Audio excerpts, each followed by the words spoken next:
अमरीकी rescue mission pilot को निकालने की कोशिश या कुछ और। ईरानी मीडिया इस्फहान में अमरीकी पायलट के रेस्क्यू ऑपरेशन के पस पर्दा हकायक सामने ले आया। ईरानी टीवी के मेजबान ने कहा कि अमरीका का मकसद यूरेनियम चोरी करना था, लेकिन वो ईरान की मुसल्लह अफवाज के बिछाए गए जाल में फंस गया। اطلاعات عملیات شکست خورده اصفهان پس از عملیات‌های پرحجم شناسایی هوایی روزهای قبل دشمن انجام شد. در عملیات‌های نفوذ و شناسایی روزهای قبل از عملیات اصفهان، آمریکا و احتمالاً رژیم صهیونی تعداد زیادی از هواگردهای خود را از دست دادند، از جمله حداقل یک هواپیمای A-10 و 2 فروند بالگرد بلک هاک.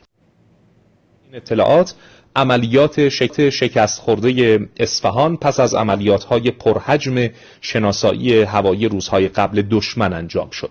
در عملیات‌های نفوذ و شناسایی روزهای قبل از عملیات اصفهان، آمریکا و احتمالاً رژیم صهیونی تعداد زیادی از هواگردهای خود را از دست دادند، از جمله حداقل یک هواپیمای A-10 و 2 فروند بالگرد بلک هاک.